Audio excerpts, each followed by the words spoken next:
Sí, señor.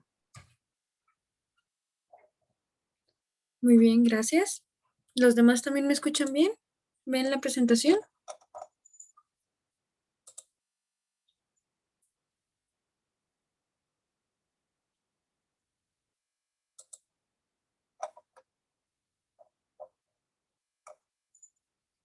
Bueno, esperemos que sí la estén viendo.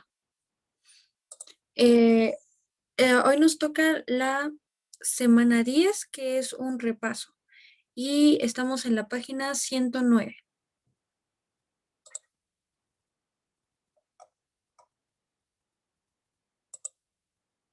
Recuerden que si tienen alguna duda, pueden preguntar, pueden levantar la manita y yo les respondo, no tengan pena.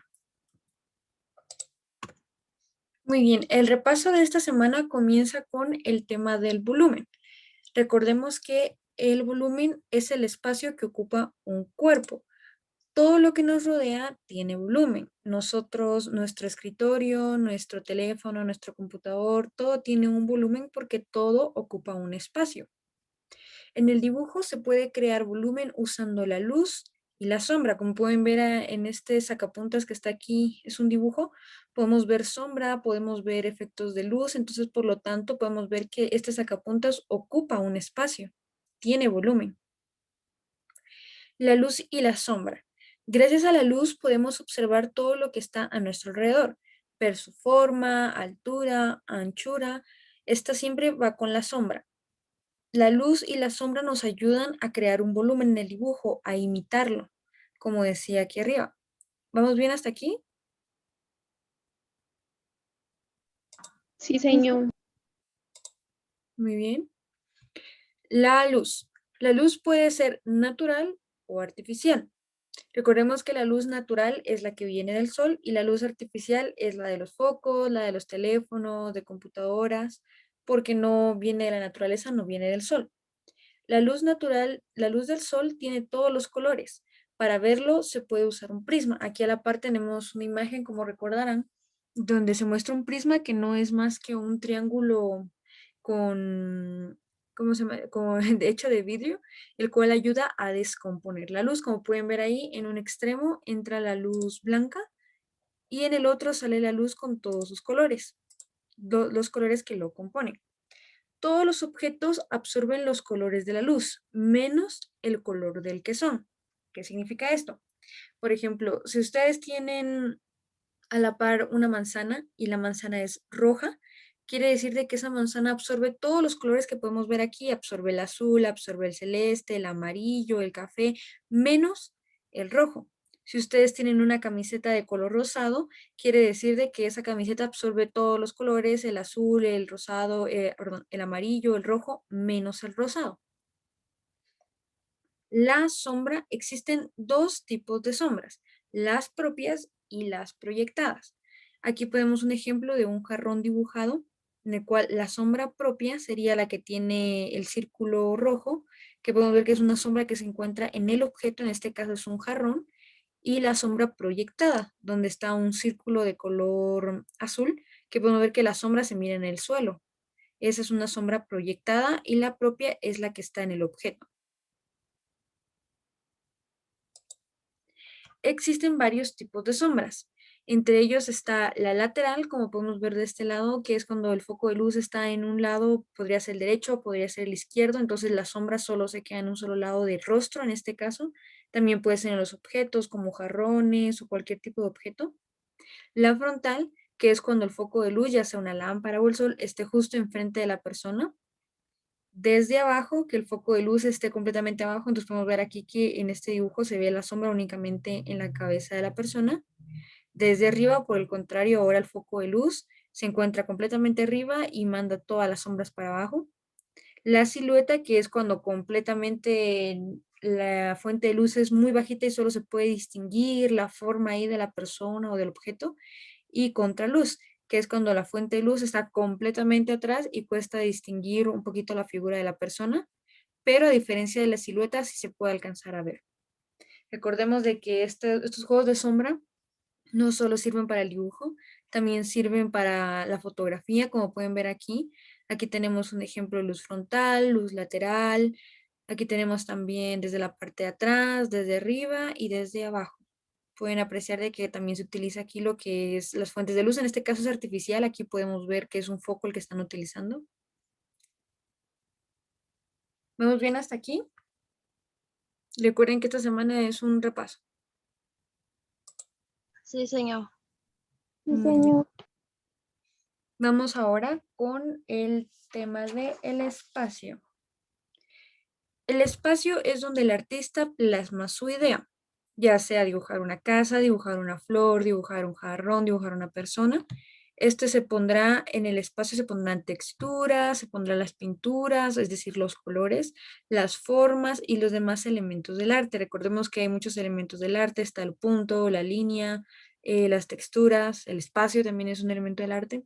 Aquí a la par tenemos el ejemplo de una habitación, que ese es el espacio que se utiliza. En el espacio está una cama, está un sillón, una ventana, un escritorio. Deben llevar armonía para lograr transmitir un mensaje. Armonía, recordemos que es lo que podemos ver aquí, que todo esté ordenado, que todo tenga un sitio, que esté colocado adecuadamente. Por ejemplo, no la cama de cabeza y el sillón esté en el lado de la cama y el escritorio esté tirado por la puerta. No tiene sentido, no transmite un mensaje, no se entiende qué es lo que se está queriendo demostrar con esta figura si no tiene armonía. El espacio puede ser un lienzo, puede ser una cartulina, puede ser una hoja de papel, puede ser incluso una pared o un mural en un parque. Es el lugar donde el artista va a trabajar. Recordemos que hay dos tipos de espacio: el espacio negativo, que es el área vacía alrededor de los elementos. Podemos ver que el espacio negativo en este caso es lo que está de color negro. Aquí tenemos en blanco que es la ceja, la pestaña, el labio, la barbilla, la nariz de esta mujer, y el negativo sería todo lo que lo rodea. Y el espacio positivo, que es la parte que ocupan o llenan las formas de los elementos, es decir, su pestaña, su ceja, su barbilla, sus labios son la parte positiva y todo lo demás que está alrededor pintado es el espacio negativo. El espacio tiene distintas clasificaciones y distintas funciones. Entre las funciones del espacio está el resaltar y originar nuevas formas, como podemos ver aquí, que aquí mismo con el juego de espacio negativo y positivo podemos ver una diferencia en las formas. Mostrar el tamaño de los objetos, si son grandes, si son pequeños, si por ejemplo usted dibuja una casa en un espacio y quieren saber si este espacio, si esta casa es más grande o más pequeño que una persona, tendrían que dibujar una persona también en el mismo espacio. El reconocer las formas, es decir, saber qué es lo que la persona está viendo. Convertir un espacio en negativo en imagen y crear profundidad. Crear profundidad es similar a crear volumen con luz y sombra. La perspectiva es el siguiente tema de este repaso. Dice que la perspectiva es un estilo pictórico. Recordemos que pictórico significa que pertenece a la pintura, es algo relacionado con la pintura, que da sensación de distancia o profundidad. En esta pequeña imagen de aquí podemos ver unos arcos que, gracias a lo que es la perspectiva, podemos ver que estos arcos tienen profundidad, tienen una forma, están rectos en un espacio con perspectiva. Pareciera que alguien pudiera entrar por ellos y salir del otro lado. Eso es lo que hace la perspectiva. La perspectiva tiene distintos elementos que ayudan a que se entienda qué es lo que estamos viendo, a que se mire más realista, que miremos un tamaño, una altura real. Y esta es una perspectiva frontal en este ejemplo. Quiere decir que es como que ustedes estuvieran parados justo enfrente de estas casas. Esa es una perspectiva frontal. Y estos son sus elementos. El primero es el punto de fuga, es el cual donde se unen las líneas de proyección, es decir, que en este punto de fuga que está aquí, que su símbolo es P y F, es donde se van a unir todas las demás líneas de los elementos. Aquí se representa como una línea horizontal punteada. Después tenemos la línea del horizonte, que tiene como símbolo LH, que es la que se encuentra justo en medio de la pintura, del retrato, del paisaje. Después tenemos las líneas de proyección, la cual tiene un símbolo que es la P y la B, la V chiquita, ¿Qué son estas? Como podemos ver, aquí pasa jalando lo que es el césped y la calle, ayuda a distinguir dónde está la calle que las personas pasan a caminando, y recordemos que todas las demás líneas se tienen que unir con el punto de fuga. También tenemos la línea de Terra, la cual tiene de símbolo LT. En el caso de esta imagen no tenía, entonces yo aquí se la añadí con esta línea negra para que la pudiéramos ver. Esta es la línea de tierra, que es para simbolizar dónde estamos parados, dónde uno está viendo, dónde uno está observando.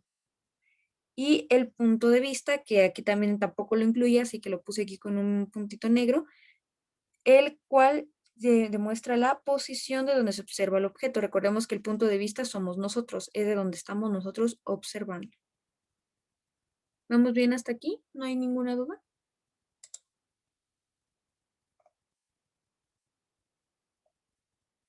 No, señor. Hoy sí estamos bien poquitos. Muy bien. Vamos a continuar. El siguiente tema del repaso de esta semana es la composición. Vamos a recordar qué es la composición. Es el orden de los elementos. Dice aquí que la composición es distribuir y ordenar intencionadamente los elementos de las artes plásticas en el espacio. Recordemos que el espacio es la cartulina, la hoja, la pared, el lienzo donde se va a pintar. Una estructura armoniosa ayuda a que sea fácil de leer.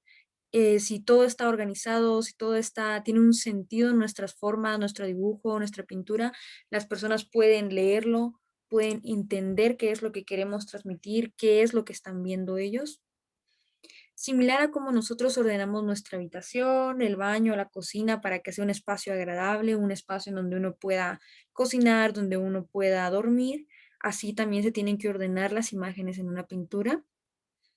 También dice que la composición se realiza para buscar la armonía.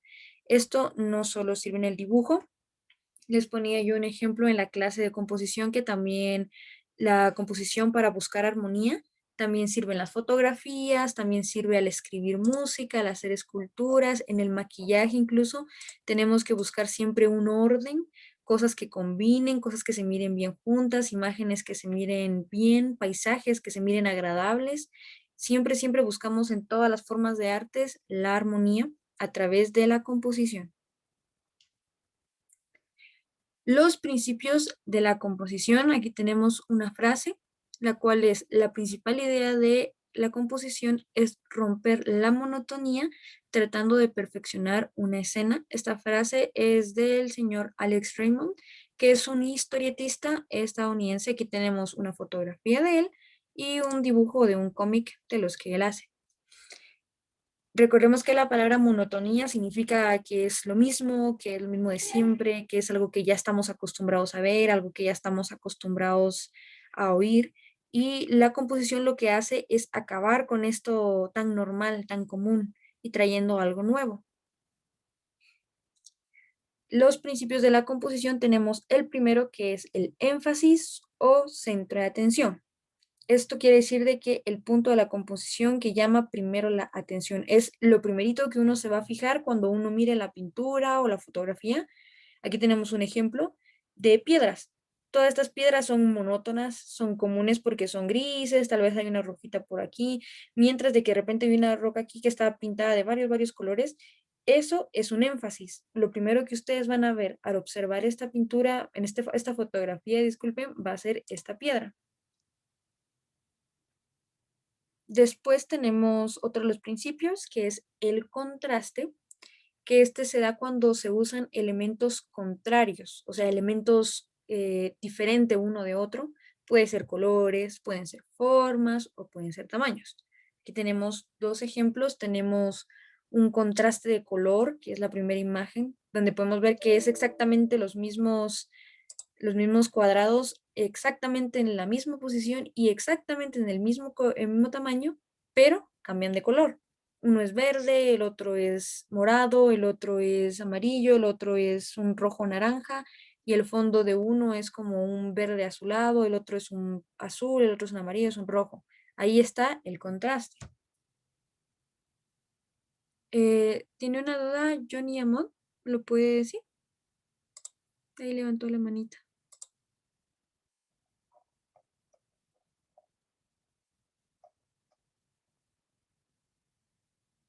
¿No tiene duda quien levantó la mano?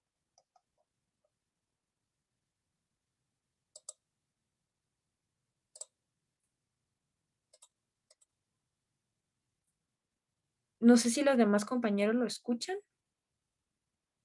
No, señor. Tal vez si lo pudiera escribir en el chat para que lo pueda leer porque viera que no se le escucha, compañero.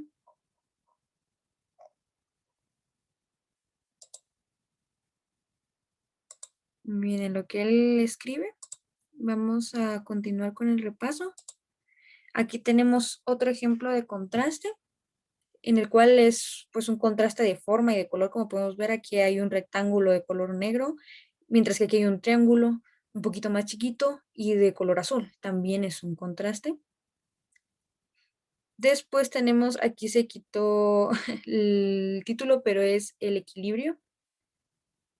Tenemos distintos tipos de equilibrio. Dice que el equilibrio lo que busca es dar balance a la composición, compensándose mutuamente.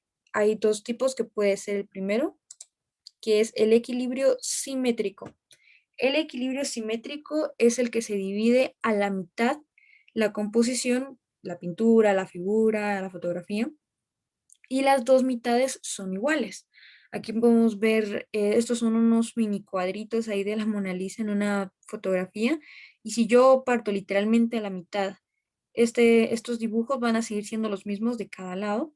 Aquí a la par tenemos otro ejemplo de algo que parece ser una mandala, que si literalmente yo lo parto a la mitad, como pueden ver aquí la línea roja, de los dos lados sigue siendo exactamente igual la figura. Eso es una composición simétrica, un equilibrio simétrico. Y el equilibrio simétrico se puede dividir en dos partes, el axial y el radial. ¿Qué es el axial? Son los elementos que se organizan respecto a un eje central, horizontal o ambos. Aquí podemos ver que es horizontal, que literalmente viene de arriba abajo. Aquí en la imagen estas de las pequeñas pinturitas de la Mona Lisa tenemos horizontal y vertical, mientras que aquí solo tenemos horizontal.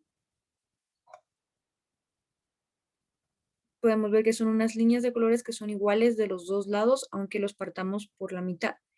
Y el radial, que los elementos se disponen alrededor de un punto central. Pueden dar la ilusión de un movimiento giratorio. Dice aquí, podemos ver una mandala también, que el punto central sería esta como estrellita que está aquí abajo, y todas las demás figuras vienen saliendo, figuras exactamente iguales unas de otras, vienen saliendo alrededor y alrededor y alrededor, dando una sensación así de espiral. ¿Vamos bien hasta aquí? ¿No tienen dudas? No sé si ya escribió el compañero que había levantado la No, mano. señor.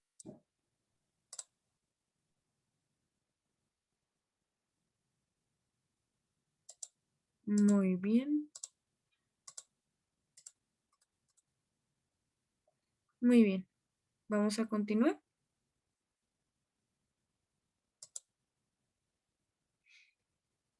Y el último tema de nuestro repaso de esta semana fue el tema de la clase anterior. Recordemos que era el arte de apreciar el arte. Este es el último tema del repaso. Vamos a recordar que el artista busca transmitir emociones, recuerdos, sentimientos, frustraciones, entre muchas otras cosas, que cobran sentido al ser observados e interpretados por otros.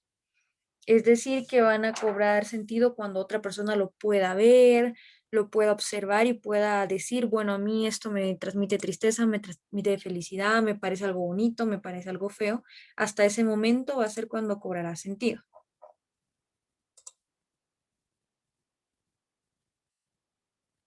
Para apreciar una pieza de arte, debemos observar cada detalle, darle un valor a cada trazo, imaginar qué es lo que desea transmitir el artista. Esto en ocasiones genera que cada persona sienta algo distinto. Recordemos que la imagen que tenemos aquí a la par, que es una obra abstracta, es del pintor Picasso. Algunos podrían decir que esta imagen, esta persona, esta señora, este señor, le transmite tristeza, a otros les transmite felicidad, incluso hay quienes podrían decir que les transmite incomodidad. Es algo que cada persona Va a decir cuando ya haya observado la pintura, haya apreciado cada detalle, los colores, las formas, todo. Para poder analizar una obra plástica, hay distintos elementos que tenemos que tener en cuenta.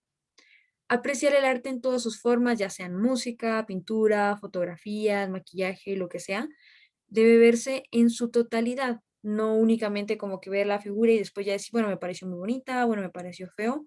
No, hay mucho que ver antes de poder decir que nos parece la obra de arte. Tenemos que sentir la historia que ésta desea transmitir. Existen elementos generales que se pueden apreciar y aquí vamos a recordar este ejemplo que utilizamos en la clase anterior de la Mona Lisa. Es la pintura que tienen aquí a la par y es la que usaremos de ejemplo para ver qué son estos elementos para apreciar una obra plástica. El primer elemento es la descripción general, es decir, va a ser todos los datos de la pintura y de su artista. El primero tenemos el autor. En el caso de esta pintura, el autor fue Leonardo da Vinci. Después tenemos título y fecha de creación.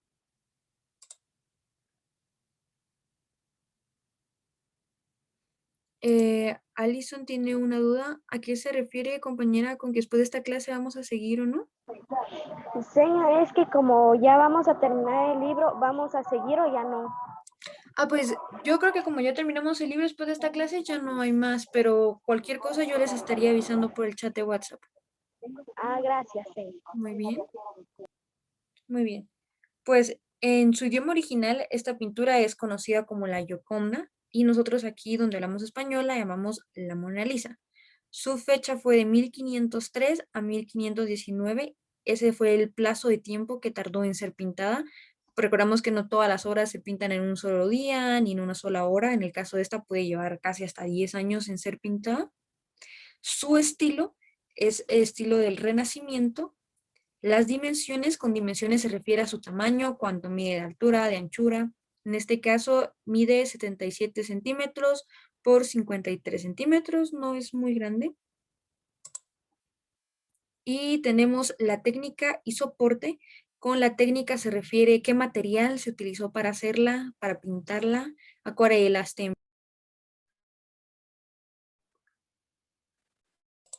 disculpen, no sé si se cerró la presentación. Sí, señor. Ay, perdón, ahorita la voy a ver. Sí, señor. ¿Ya la pueden ver?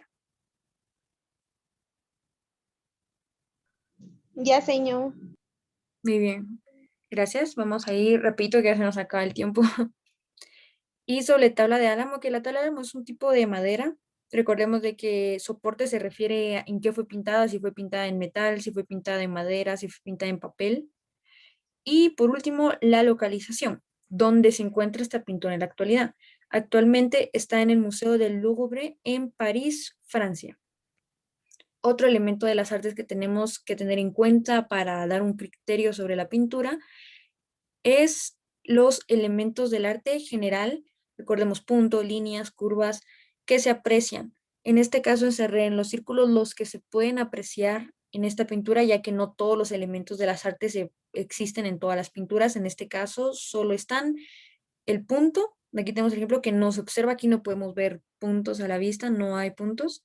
Las líneas, sí podemos ver líneas curvas, como lo es en el colocho de la dama, líneas mixtas, como podrían ser las montañas, líneas rectas, como podrían ser las que están en la silla, la que forman esta como silla que tiene aquí abajo. Formas, sí tiene formas naturales, las montañas, formas artificiales, podría ser la silla o este como barandal que está aquí atrás, su vestido también es una forma artificial. ¿Tiene color? Pues sí, en este caso sí tiene color. Utiliza unos colores fríos, templarios, primarios, secundarios, son los colores que más o menos se utilizaron aquí. ¿Qué perspectiva tiene? Pues perspectiva frontal. Recordemos que la perspectiva frontal que vimos hace un momento es literalmente estar enfrente de la persona, de la casa o del paisaje. En este caso estamos literalmente enfrente de ella. Y la composición, que es en énfasis, como vimos en el ejemplo de la roca. Aquí atrás hay un paisaje, hay una silla, pero lo primero que ustedes ven al observar este cuadro es a la dama, que sería el énfasis. Y por último, el análisis personal, que aquí es donde le damos importancia a nuestros sentidos y nuestras emociones, es decir, aquí es donde ustedes dan su opinión completamente personal. En personajes, pues ustedes pueden decir es una dama bonita, es una dama fea, es una dama de mucho dinero, es una dama pobre. En este caso podemos ver que la descripción del análisis personal dice que es una dama de la clase alta por su vestimenta, utiliza ropa bastante bonita, está muy bien peinada, está arreglada. Las sensaciones, que es lo que ustedes sienten al observar esta pintura. En el caso de una gran cantidad de personas suelen decir que les transmite, les hace sentir frialdad y misterio. Las emociones, es decir, cómo se sienten ustedes al ver la pintura. Algunos, aquí tenemos un ejemplo general que dice que algunos hablan de que la mujer se ve feliz, otros hablan que la mujer se ve triste, otros podrían decir que incluso la mujer se ve enojada. Eso es lo que cada persona va a decir que siente. Y por último, que es un comentario. Es decir, donde ustedes van a colocar qué les parece, podrían decir algo como, bueno, esta obra me parece muy bonita, muy interesante, me agradan mucho los colores. También podrían decir, bueno, esta obra no me gusta para nada, no me gustan las formas, no me agrada el rostro de la mujer. Es donde cada persona da un comentario personal. Y aquí tenemos un ejemplo, que es lo que más dicen las personas de esta pintura, que es misterio. Se habla de que la mujer del cuadro ni siquiera existió, ya que no hay, en este cuadro no se encuentra el nombre de ella. Entonces muchas personas dicen que a lo mejor esta mujer ni siquiera existió. Sería el comentario personal. Muy bien. Hemos terminado con el repaso de esta semana, el repaso así rapidito por cuestiones de tiempo. ¿Tienen dudas? ¿Dudas con la presentación, con el repaso? ¿Dudas con las tareas? ¿Dudas con algo?